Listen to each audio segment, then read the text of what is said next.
The message came at 3:47 hours, ship time. Admiral Park was not asleep. He had not slept properly in 3 days, not since the first rumors began spreading through the fleet like fire through dry grass. Now, standing alone in his quarters aboard the battleship Eternal Dawn, he read the words that would change everything. The Dominion had announced its intention to annex the system. 2.3 billion human souls lived there. Farmers, teachers, children, elders, people who had never held a weapon in their lives, people who had left Earth generations ago to build something new among the stars. Read the message twice. Then he read the orders that followed from Earth Command. The words were careful, diplomatic, cowardly: stand down, negotiate, minimize losses, accept the inevitable. He set the tablet down on his desk and walked to the viewport. Outside, stars burned cold and distant. Somewhere out there, beyond the darkness, the system waited. His grandmother had been born on Prime. She used to tell him stories about the golden wheat fields that stretched from horizon to horizon, about the 3 moons that rose each night like pearls against black silk. She had died 20 years ago, but her stories lived inside him still. The door chimed. Commander Jinnah entered without waiting for permission. She was a tall woman with sharp eyes and streaks in her black hair. She had served under for 11 years. She knew him better than anyone alive. "You have seen the orders," she said. It was not a question. "I have." And turned from the viewport. His face was calm, but something burned behind his eyes. "How long until the fleet arrives at?" 47 hours, maybe less." "How many ships do they have?" "Intelligence reports suggest 400 warships, possibly more." Nodded slowly. The Third Fleet had 42 combat vessels, 42 against 400. The math was simple. The math was death. "Get me a channel," he said quietly. "To every human ship in range, military and civilian, everyone." Jinnah stared at him. "Sir, our orders clearly state." "I know what our orders say, Commander." His voice was soft but firm. "I also know what my conscience says, and right now my conscience is louder." For a long moment Jinnah did not move. Then something shifted in her expression. It was not quite a smile. It was something older, something deeper. Understanding, perhaps, or acceptance. "Yes, Admiral, I will open the channel." She left, remained at the viewport watching the stars. In 47 hours they would arrive at. They would find the system defended by a handful of warships against an armada. They would expect surrender. They would expect fear. They did not understand humans at all. The transmission went out across human space. It was not an order. It was not a command. It was simply information, raw and honest. The system was about to be invaded. The Galactic Assembly had refused to intervene. Earth Command had ordered a retreat. And then added something that was not in any official protocol. He added 3 words. "I am staying." The response came slowly at first. A cargo freighter changed course, its captain a woman named Sarah who had lost her husband to raiders 10 years ago. A mining ship altered its trajectory, its crew voting unanimously to join the fleet. A passenger liner, carrying 3,000 civilians to a resort world, turned around and headed for. The passengers did not complain. Many of them volunteered to help. Within 6 hours, the number of ships heading toward had grown from 42 to 117. Within 12 hours, it had reached 300. Within 24 hours, 847 vessels were converging on a single point in space. Warships and freighters, luxury yachts and industrial haulers, hospital ships and survey vessels. None of them had been ordered to come. None of them expected to survive. They came anyway. On the bridge of the Eternal Dawn, Jinnah showed the latest count. Her hands were steady, but her voice was not quite even. 847 ships, Admiral. More are coming. How many are military? 63. Almost laughed. 63 warships and nearly 800 civilian vessels against the greatest military force in the quadrant. It was madness. It was beautiful. "What are the civilians arming themselves with?" he asked. "Mining lasers, industrial cutters. Some of them have retrofit their cargo holds to carry improvised missiles." Jinnah paused. "One colony ship has welded armor plates to its hull. The plates came from a decommissioned space station. The colonists did it themselves." "Children." "The colony ship is carrying 400 children. They refuse to evacuate." Closed his eyes. 400 children, someone's sons and daughters, someone's future, and their parents had chosen to park them directly in the path of an invasion fleet. Because running meant leaving to burn, and humans did not leave their own behind. Across the galaxy, other species watched with confusion. The Galactic Assembly had existed for 10,000 years. In that time, they had seen countless species rise and fall. They had seen empires born and extinguished. They had developed rules and systems and protocols for every possible situation. They had no protocol for this. Ambassador No stood before the Assembly Council, fielding questions she could not answer. Why were civilian ships joining a military formation? Why were humans arming cargo vessels? Why was no one evacuating? "We are not running," she said simply. The representative, an ancient being with 6 eyes and silver scales, leaned forward. "You cannot win this battle. Your fleet is outnumbered. Your technology is inferior. They have conquered 17 species. They have never lost a major engagement." "I know." "Then why do you stay?" Thought about her answer for a long time. Around her, representatives of 400 alien civilizations waited. They had seen humans before. They had traded with humans, negotiated with humans, sometimes fought against humans. They thought they understood the strange, soft creatures from the third planet of an unremarkable star. They understood nothing. "Because is ours," said finally. "Not because we own it, not because we claimed it, because our people live there. Our children play in its fields, our elders rest in its soil, and we do not abandon our own, not for survival, not for peace, not for anything." The council chamber fell silent. In that silence, something changed. The aliens did not understand yet, not fully, but they felt something stir in the air, something old, something dangerous.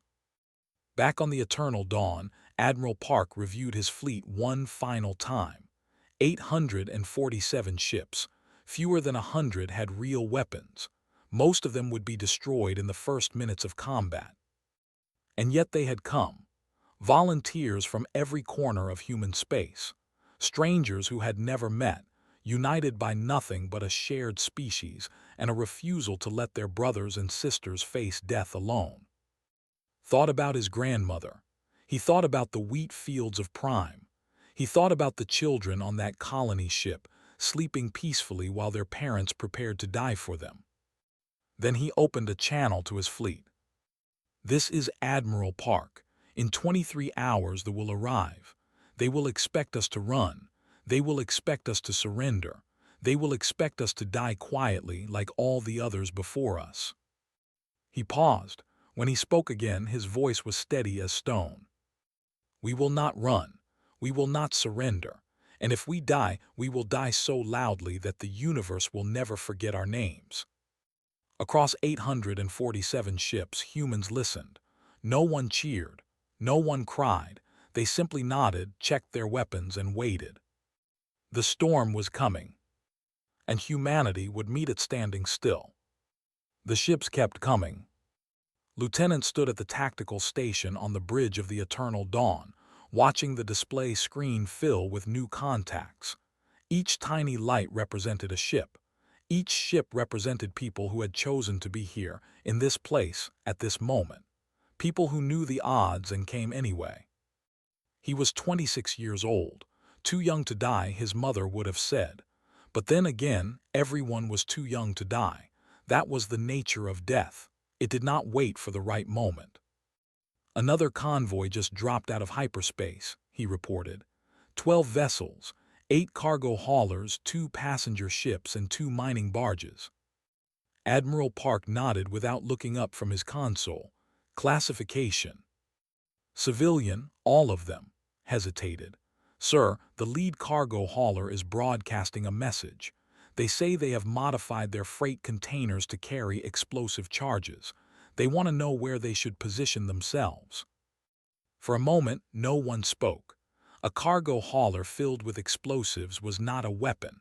It was a bomb with engines. Its crew would have one chance to ram an enemy vessel before being destroyed. Commander Jinnah broke the silence. What is the name of the lead ship? Checked his screen. The Morning Light, Commander, Captain Commanding. Put him through. The flickered and a man's face appeared. He was middle-aged, with weathered skin and tired eyes. He wore a civilian jacket covered in patches from a dozen different ports. Behind him, could see the cramped bridge of a freighter that had seen better days. This is Captain of the Morning Light, the man said. Admiral Park, we have come to fight. Park studied him for a moment. Captain, do you understand what you are volunteering for? Your ship has no armor, no shields, no weapons except what you have built yourself. I understand, Admiral. You will likely die in the first wave of combat. Smiled. It was a strange smile, sad and proud at the same time. Admiral, I have been hauling cargo between systems for 30 years. I have seen wonders that most people cannot imagine. I have watched stars being born and planets turning beneath me. I have had a good life.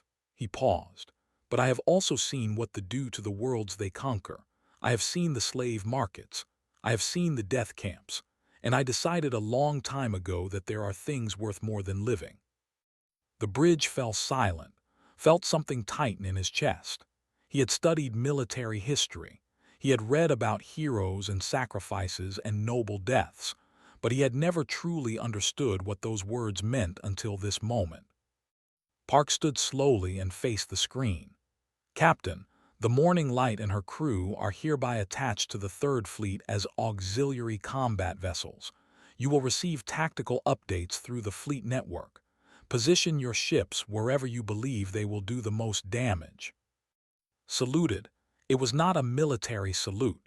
It was the gesture of a civilian who had never served a day in uniform, trying to show respect in the only way he knew. Somehow, that made it more meaningful. Thank you, Admiral. We will not let you down. The screen went dark. Jinnah turned to, her expression unreadable. Lieutenant, how many civilian volunteers do we have now? Check the numbers. 784 vessels, Commander. Approximately 40,000 crew members. And military. 63 warships, 12,000 personnel. Jinnah nodded slowly. 40,000 civilians, volunteering to fight a war they cannot win, against an enemy that has never been defeated. She looked at Park. Admiral, I have served in this fleet for 20 years. I have seen courage before, but I have never seen anything like this. Park did not respond. He was staring at the tactical display, watching the lights gather like stars forming a constellation. Each light was a life. Each life was a choice. And each choice was a message to the universe. We are here, we will not move. Do your worst. On the far side of the system, the first scouts appeared. Long-range sensors detected them dropping out of hyperspace, 3 small vessels moving in perfect formation. They did not approach the human fleet. They simply watched, gathering information, preparing for the arrival of their masters. Track them on his screen. Scout ships, Admiral, standard reconnaissance pattern. They are transmitting data back to the main fleet. Let them watch, Park said quietly. Let them see what is waiting for them. Let them count our ships and wonder why we have not run. The hours passed. More ships arrived. A luxury yacht crewed by wealthy tourists who had donated their vessel to the cause. A hospital ship that had been heading to a medical conference, its doctors now preparing for mass casualties. A school transport carrying teachers who had evacuated their students and returned to fight. Each ship had a story. Each crew had made a choice.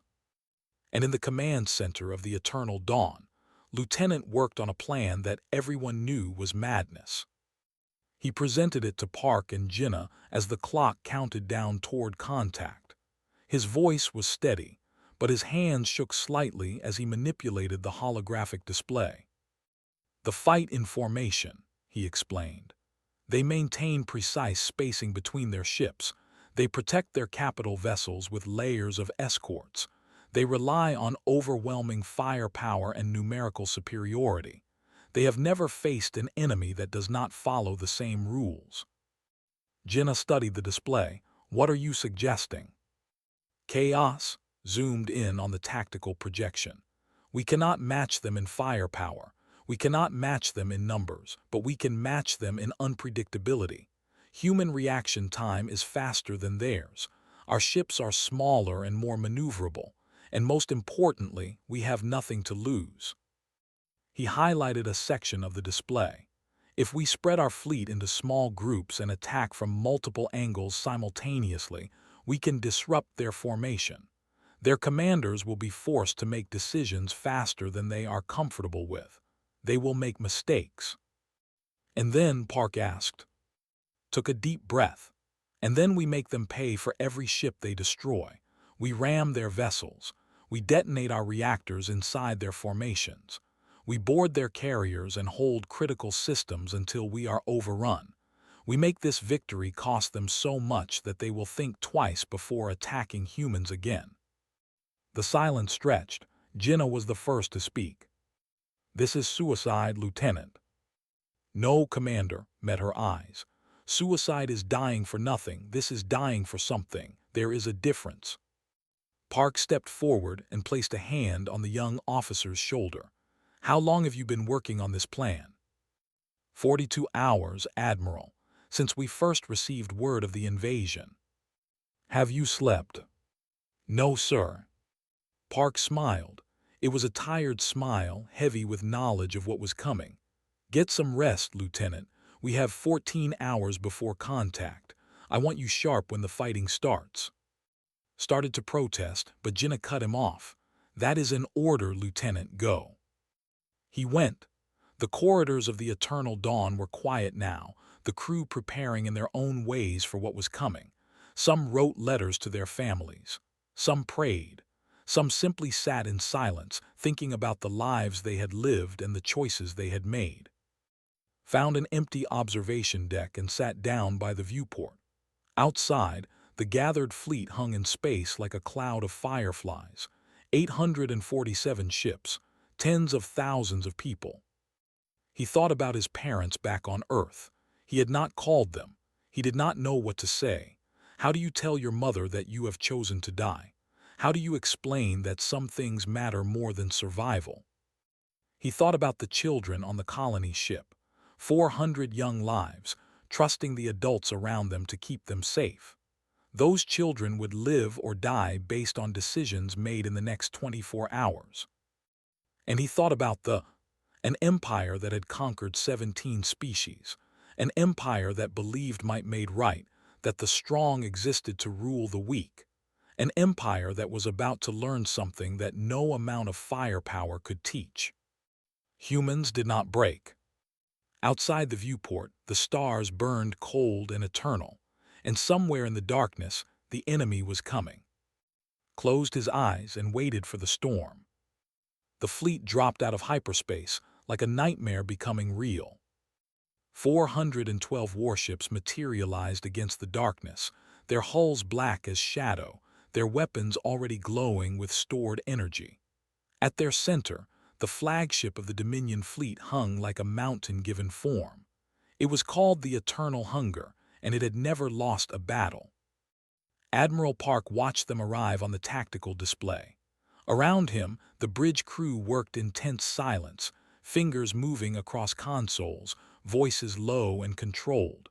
Fear was present, but it was buried beneath training and purpose. "All ships reporting ready, Admiral," Commander Jinnah announced. "Civilian vessels have moved to their assigned positions. Military ships are holding formation." Park nodded. "Open a channel, all frequencies." The communications officer. A light blinked green, indicating that the transmission was going out to both fleets. They would hear this.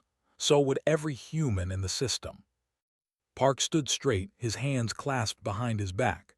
When he spoke, his voice was calm. This is Admiral Park of the United Human Coalition, commanding the defense of the system. To the Dominion Fleet, you are entering human space. The people of this system are under our protection. Turn back now, or learn why our ancestors called us the species that does not know when to die. He paused for a heartbeat. To my fleet, remember why we are here. Remember who we are fighting for. And remember that no matter what happens in the next few hours, the universe will never forget that we stood. He cut the transmission. Silence fell over the bridge. Then they opened fire. The first barrage was devastating. 12 human ships vanished in the opening seconds, their shields overwhelmed by concentrated plasma fire. The freighter Morning Light was among them. Captain had exactly enough time to aim his ship at a destroyer before his vessel was torn apart. The explosion took the destroyer's engines offline, crippling it. It was the first casualty of the battle. It would not be the last. All ships execute pattern chaos, Park commanded. Break formation, attack at will. The human fleet exploded outward like a swarm of angry insects. Small groups of ships scattered in every direction, refusing to present a unified target. The commanders, trained for centuries in formal fleet engagements, hesitated for just a moment. That moment cost them. A mining barge named the Iron Promise dove straight into the heart of the enemy formation. Its crew had welded steel plates to every surface and loaded its cargo holds with industrial explosives. When they tried to destroy it, the small ship was already too deep inside their lines. The explosion took out 2 cruisers and damaged 3 more. On the bridge of the Eternal Dawn, Lieutenant coordinated the chaos. His hands flew across his console, tracking hundreds of ships, sending orders, adjusting tactics in real time. He had not slept in over 60 hours, but his mind was sharp with adrenaline. Civilian Group 7 is moving to intercept the enemy carrier, he reported. They request permission to begin boarding operations. Jenna looked at him with disbelief. Boarding operations, with cargo haulers. They have modified their airlocks, and they have volunteers. Park did not hesitate. Permission granted. Tell them to aim for the engine rooms. Disable what they can, destroy what they cannot. Across the battlefield, the cargo haulers of Civilian Group 7 accelerated toward the massive carrier. They were led by a woman named O, a former Marine who had retired to run a shipping company. She had gathered every veteran she could find and armed them with cutting torches and improvised explosives. Her ship latched onto the carrier's hull like a parasite. Within seconds, her team had cut through the outer plating and poured inside. They fought through corridors designed for aliens twice their size, using their speed and determination to push deeper into the ship. They reached the engine room in 17 minutes, 37 humans against hundreds of warriors. They held for 2 hours.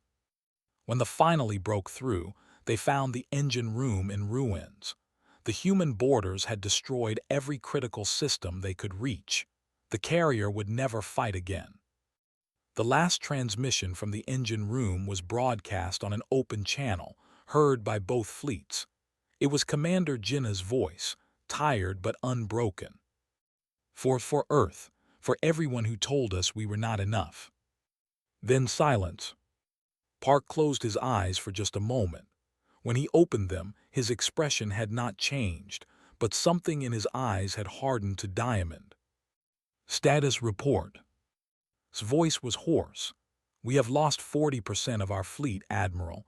212 civilian vessels destroyed. 19 military ships lost or disabled. He paused. The enemy has lost 73 ships. 4 carriers are out of action. Their formation is broken. 73 ships, against the greatest military force in the known galaxy. It was impossible. It was magnificent. But it was not enough. They were recovering. Their commanders were adapting to the human tactics, spreading their formation, protecting their vital ships. The second wave would be more organized, more deadly. And then the sensors detected new contacts. Stared at his screen, not believing what he was seeing. Admiral, new ships entering the system. Reinforcements. No, sir, his voice cracked. Human, they are human ships. On the display, a new fleet was forming. 87 vessels, dropping out of hyperspace one after another. They were not military. They were not even from the core worlds. They were colony ships and traders and explorers from the outer reaches of human space. People who had heard the transmissions and traveled as fast as their engines could carry them. People who had come to die with their brothers and sisters. The lead ship broadcast a message. Its captain was a young man named Han, barely out of his 20s, commanding a converted cargo vessel. Third Fleet, this is the volunteer flotilla from the outer colonies. We apologize for our delay. Please advise where we can be most useful. Park felt something warm in his chest. Pride, perhaps, or gratitude, or simply the knowledge that even in the darkest moment, humans would find each other.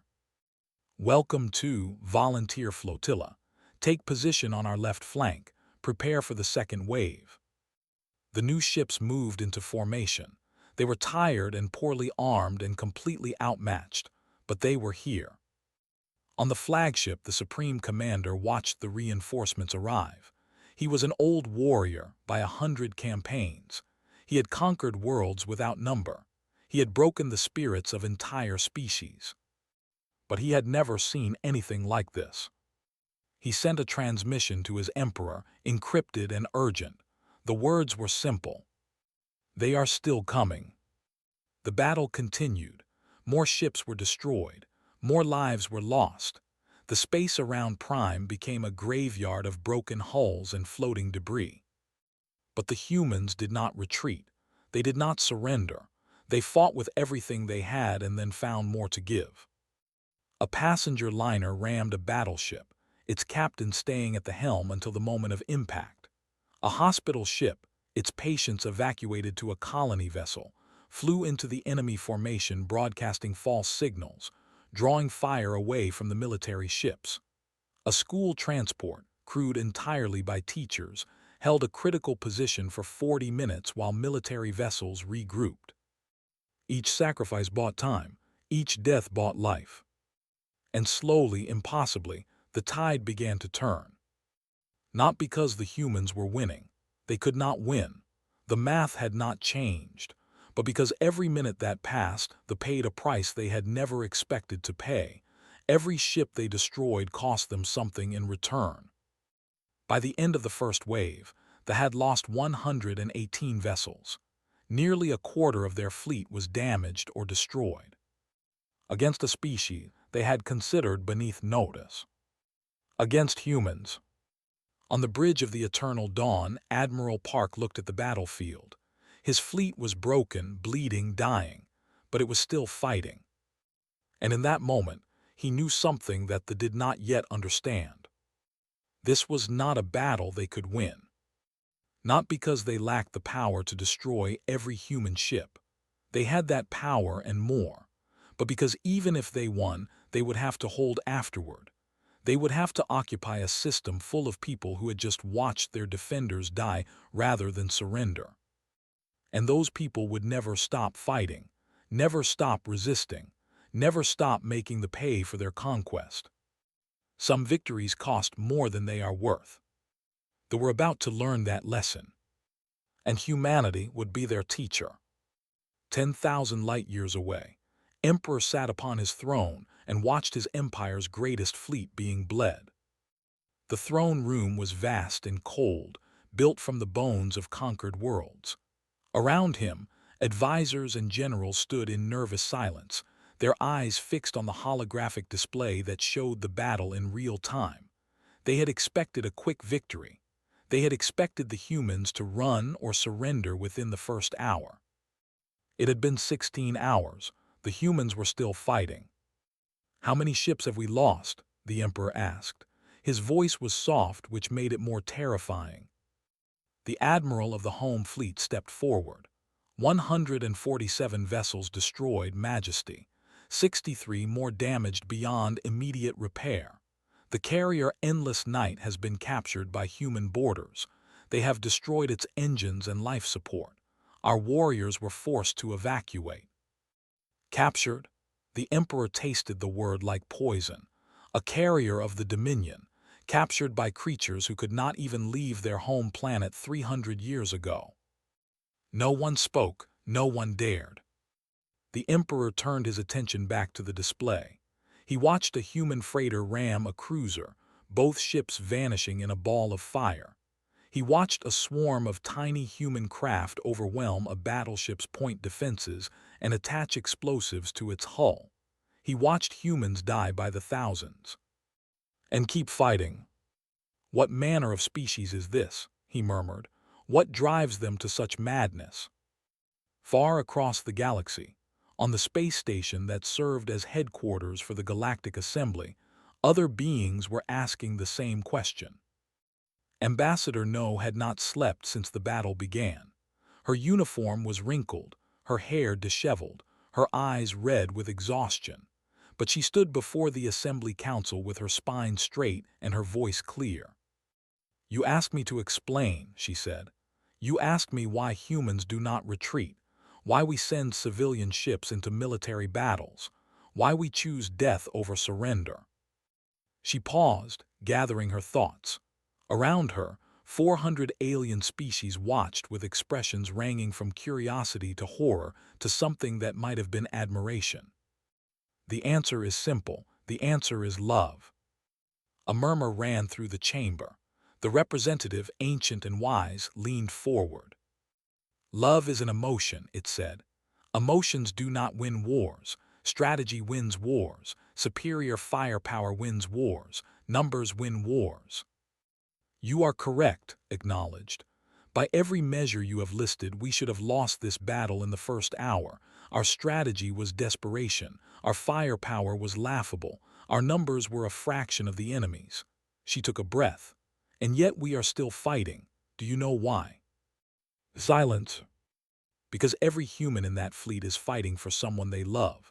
A parent fighting for a child fighting for a home, a stranger fighting for people they have never met but recognize as family." Her voice grew stronger. "You ask us why we form bonds so easily, why we keep pets, why we cry at stories about people who never existed, why we adopt children who share none of our blood and raise them as our own." She spread her hands. "We do these things because love is not a weakness to us. It is our greatest strength. We love so fiercely that we will burn ourselves to ash protecting what we love. And when we stand together, when we fight for each other, we become something that your numbers and strategies cannot measure." The chamber was silent now, truly silent. "Every ship in right now is crewed by people who know they might die," continued. "They came anyway. Not because they were ordered to, not because they thought they could win, but because somewhere in that system there are children who deserve to live, farmers who deserve to harvest their crops, elders who deserve to die in peace, surrounded by family, not in chains." She met the eyes of every representative in turn. "Those people are strangers to most of my fleet. They have never met them. They never will meet them. But to humans, those strangers are not strangers. They are ours. They are family. And we do not abandon our family, not for survival, not for peace, not for anything." The Emperor received another report. His fleet had lost 40 more ships. The humans had lost twice that many, but they had also received another wave of reinforcements.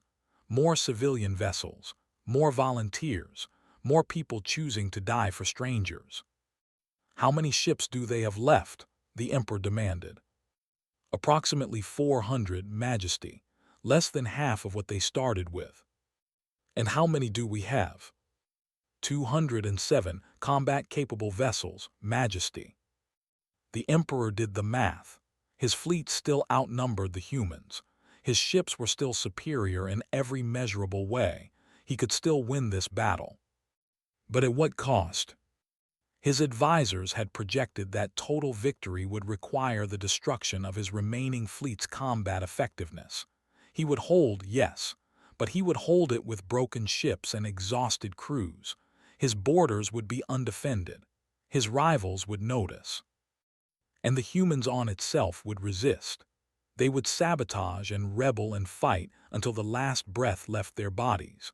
Holding the system would require a permanent occupation force, draining resources that could be used elsewhere. Some victories were not worth the price. But if he retreated now, if the Dominion fled from a species it had dismissed as insignificant, what message would that send to the galaxy? What would his rivals think? What would his own people think? He sat upon his throne and felt the weight of decision pressing down upon him. Back at the Galactic Assembly, the ripples were spreading. The ancient enemies of the Dominion announced that they were sending a diplomatic observation vessel to the system. The vessel was a heavy cruiser armed with enough firepower to destroy a small moon. The Federation, a neutral coalition of trading worlds, declared that any attack on civilian vessels was a violation of galactic commerce law. They did not threaten military action, but they made clear that economic consequences would follow. And in a dozen other council chambers and throne rooms across the galaxy, leaders watched the battle and reconsidered their assumptions about humanity. For 300 years, humans had been a minor species, useful traders, decent engineers, forgettable soldiers. No one had taken them seriously as a military power. No one had thought they were worth respecting. Now they were learning differently. On the bridge of the Eternal Dawn, Admiral Park received a transmission. It was encrypted, originating from the flagship. "They want to negotiate," Lieutenant reported. His voice was rough with exhaustion. He had not slept since the battle began. Park stared at the screen for a long moment. Around him, his surviving crew waited in silence. They were battered, wounded, dying. They had given everything they had. And it had been enough. "Open a channel," Park said. The face of the Supreme Commander appeared on the screen. He was old and tired, but there was something new in his eyes, something that looked almost like respect. "Admiral Park," the commander said, "I am authorized to discuss terms." "There is only one term," Park replied. "Unconditional withdrawal. Your fleet leaves human space immediately. You do not return, ever." The commander's expression did not change. "You are in no position to make demands. We still outnumber you." "You are correct. You could still destroy us." Park leaned forward. "But you know what it will cost. You know what you will lose. And you know that even if you win here, you will never hold this system. We will fight you forever. Our children will fight you. Our children's children will fight you. You will never know peace in human space again." Silence stretched between them. "You are asking me to retreat," the commander said finally. "No fleet has ever retreated from battle." "Then you will be the first." Park's voice was iron. "And in 100 years, they will remember you as the commander wise enough to recognize when victory was not worth the cost." The commander held his gaze for a long moment. Then he nodded. "We will withdraw, but understand this, Admiral. Your species has made a powerful enemy today." Park shook his head slowly. "No, Commander, today your species learned why we have survived. We do not make enemies, we make family, and we protect our family until our last breath." He paused. "I hope you never have to learn that lesson again." The transmission ended. On the bridge of the Eternal Dawn, no one cheered. There was no celebration, no joy. They had won, yes, but the cost had been terrible. Commander Jinnah was dead. So was Lieutenant. So were over 800,000 humans who had flown into battle knowing they would not survive. But was free. And the galaxy would never forget what humanity had done to keep it that way. Park sat down in his command chair and looked out at the stars. Somewhere out there, the fleet was retreating. Somewhere out there, alien species were reconsidering everything they thought they knew about humans. Somewhere out there, the universe was changing. And at the center of it all, standing in the wreckage of their fleet, humanity waited. They had won. They had lost. They had done something far more important than either. They had shown the galaxy who they truly were. 3 days after the battle, the system was quiet. The fleet was gone. They had withdrawn as promised, their ships disappearing into hyperspace one by one until only empty space remained. The human fleet remained, scattered across the system like leaves after a storm. Some ships were whole, most were damaged, many were nothing but debris. Admiral Park woke in a hospital bed on the medical ship Hope of Tomorrow. He had collapsed on the bridge 12 hours after the retreat, his body finally surrendering to wounds and exhaustion. The doctors had worked for 6 hours to save his life. He opened his eyes to see a young nurse standing beside his bed.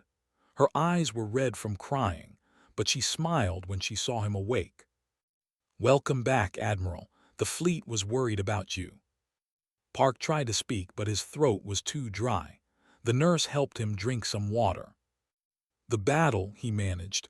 "What happened after I fell?" The nurse's smile faded. "We won, Admiral. The left is safe." "But—" She was silent for a moment. 847,212 people died in the battle, military and civilian. We are still counting the bodies. Park closed his eyes. 800,000 lives. 800,000 humans who had chosen to fight instead of run. 800,000 families who would never be whole again. "Commander," he asked, though he already knew the answer. "She died on the carrier, leading the boarding party." The nurse hesitated. Her last transmission was broadcast across the fleet. Everyone heard it. For Earth, for everyone who told us we were not enough." Park felt something hot run down his cheek. He had served with Jinnah for 11 years. She had been his right hand, his conscience, his friend. Now she was gone. And Lieutenant. He died defending the bridge during the second wave. A torpedo breached the hull. He sealed the section and prevented the explosion from reaching critical systems. The nurse's voice wavered. "He saved 200 lives, Admiral." 200 lives. It was a small number compared to the millions on, but to those 200 people it was everything. Park lay in silence, letting the weight of loss settle over him. Outside the viewport he could see the distant light of Prime. The planet was untouched. Its cities still stood. Its children still played in its fields. That was what they had died for. That was what made the loss bearable. Over the following weeks, the aftermath unfolded. On Earth, the government declared a period of mourning.